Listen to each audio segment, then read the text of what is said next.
l'antique Rusicade est une ville d'envergure moyenne qui a une grande histoire et de non moins grandes ambitions. À l'aube du troisième millénaire, dans son regard vers l'avenir, Skikda révise ses atouts. Une situation géographique stratégique, des ressources économiques variées, un potentiel touristique énorme et surtout des hommes et des femmes qui ont fait la gloire de son passé et qui forgent la grandeur de son avenir. La commune de Skikda dont dépendent également les charmants sites touristiques de Stora et de Ben Mehdi, ex-Jeanne d'Arc, s'étend sur une superficie de 56,37 km² pour une population de 155 515 habitants. Elle est limitée par la commune de Ain Zwich à l'ouest, Filfila à l'est et Hamedi Kroma et El Hadeir au sud. Au nord s'étend dans toute sa splendeur la mer Méditerranée. Est-ce suffisant pour présenter une ville qu'on aime? Revenons plutôt au début.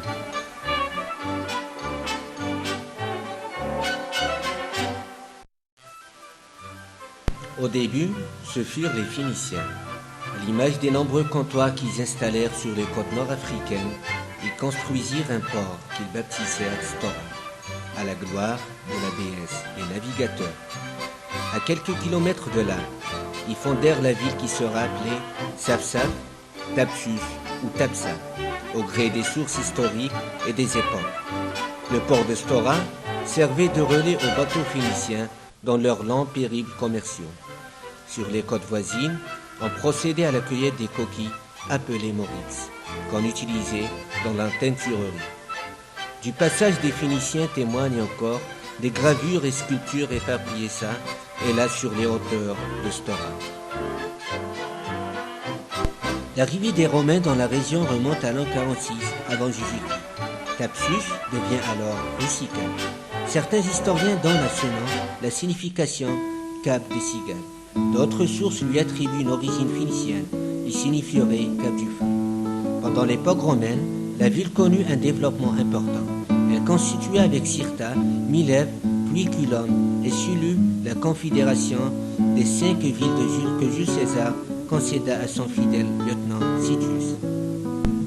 Comme partout dans le reste du Maghreb, le passage des Vandales ne laissa pas de traces ayant conquis la région vers 430 après Jésus-Christ. Ils la quittèrent en 533, chassés par les Byzantins. Certaines chroniques citent le nom de Rusicade parmi les ultimes batailles qui scellèrent le sort de Gélimère devant les armées byzantines de Bélisère.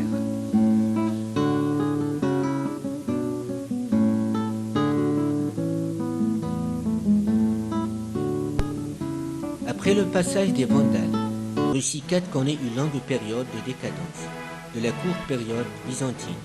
Il ne subsiste aucun vestige.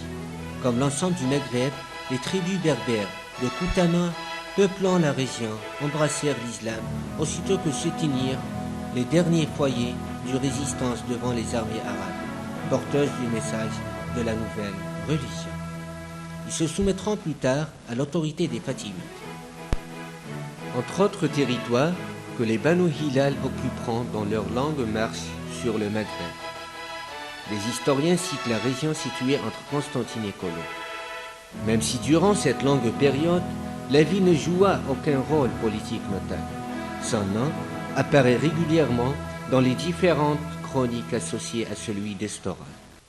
El-Bekri, voyageur arabe, cite Estora et Tagigda. Le géographe El-Idrissi signale Mers Estora. Un auteur espagnol rapporte le nom de Estoré.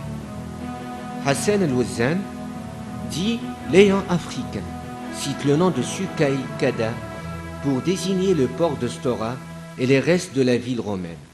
Ibn Khaldoun lui rapporte le nom de Sikda. Plus tard, un auteur européen associera au nom de Stora celui de Sekigada.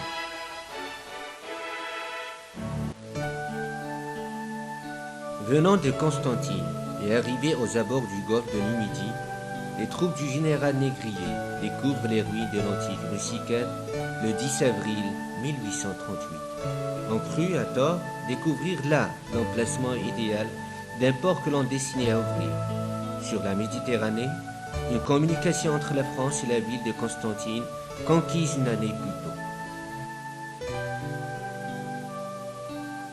On passa rapidement à la mise en chantier du projet. Dans cette entreprise que beaucoup d'historiens jugent précipitée, les vestiges de la ville antique subirent d'énormes dégâts. Un riche patrimoine archéologique fut perdu à jamais et Rusica devint Philippeville en l'honneur du roi Louis-Philippe. Une population autochtone, déracinée, étrangère dans son propre pays, et des contingents de colons débarquant sur une terre que la loi du plus fort leur a attribuée.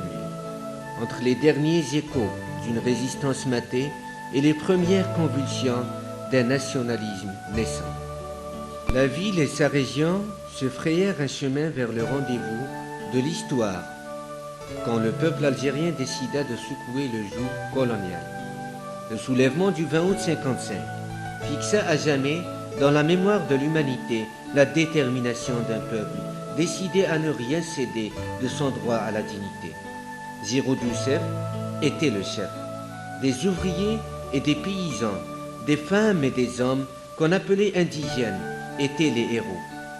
Ces 1000 martyrs, en ces jours mémorables, forcèrent la marche de l'histoire. La révolution était belle et bien populaire. La joie de l'indépendance le 5 juillet 62 fut celle d'un peuple meurtri qui reprenait en main son destin. Dans la bataille pour le développement, Skikda se positionne à l'avant-garde. En quelques années, elle devient un bastion de la pétrochimie algérienne. Une usine de liquéfaction, une raffinerie dont les exportations représentent 33% des recettes du pays. Un complexe des matières plastiques et tout un éventail d'activités annexes ont transformé l'ancienne petite ville coloniale, connue surtout pour ses agrumes, en un grand pôle industriel de l'Algérie indépendante. Le port, qui a donné naissance à la ville moderne, s'adapte aux nouveaux défis. L'extension et la modernisation s'imposent. On construit un nouveau port pour l'exportation des hydrocarbures. L'ensemble de cette infrastructure traite 18 millions de tonnes de marchandises, dont 17 millions de tonnes d'hydrocarbures. Comment ne pas parler du tout premier port de la ville, celui de Stora?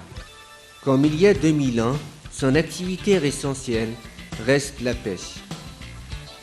Un millier de pêcheurs vivent des produits de la mer avec des moyens qui relèvent plus de l'artisanat que de l'industrie halieutique. Une autre fierté de la ville, son riche patrimoine culturel, ses hommes de culture, ses artistes, ses poètes et musiciens qui perpétuent avec amour des traditions centenaires.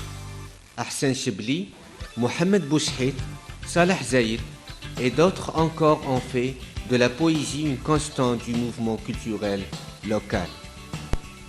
Le théâtre a aussi ses pages de gloire. Des générations de dramaturges et de comédiens enclament haut et fort les mots d'ordre du théâtre amateur, véritable tribune de la contestation. Les jeunes talents continuent encore à cultiver avec abnégation l'amour du 4e art. La culture à Skikda se conjugue aussi au présent dans les différents centres culturels communaux. Le centre Issa Tidir, véritable pôle de rayonnement avec sa médiathèque, sa salle polyvalente et son intense activité, est un foyer d'énergie créatrice où se côtoient le théâtre et la danse, la musique et la poésie. Les centres Alit Lilani, Hassan Chebli, les bibliothèques Bouyala, les Oliviers, l'école des beaux-arts sont autant de relais de l'art et de la sculpture à travers les différents quartiers de la ville. La culture à Skikda, c'est aussi une joie de vivre et une vitalité que laisse éclater la jeunesse locale à l'occasion des grandes manifestations nationales que sont la traditionnelle fête de la fraise et le festival Rusica.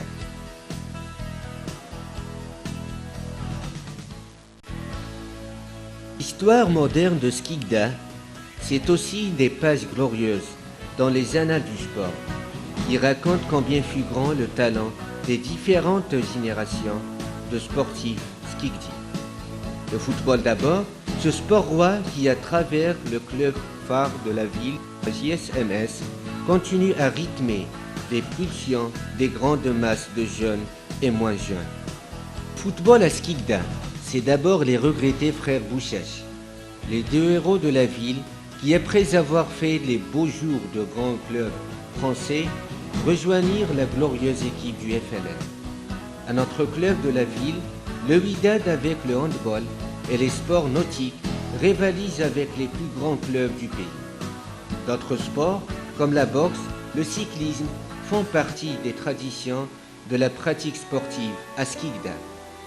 Je vous ai montré ma ville, mais elle reste encore à visiter. Beaucoup de vestiges vous raconteront le brassage des civilisations. Des dolmens à Oued Bibi, le port romain à Ain Shifa, la prison et les tombeaux romains à Oued Tangi. Le théâtre romain et le petit musée de la ville témoigneront de la prospérité de Rusikat. Les joyaux d'architecture, tels que l'hôtel de ville, le théâtre municipal, le château Azza, la cité Kobia, sont encore debout pour nous rappeler l'histoire tumultueuse d'une ville à la croisée des chemins entre l'Orient et l'Occident. Une ville qui aspire à trouver sa place dans le nouveau village planétaire.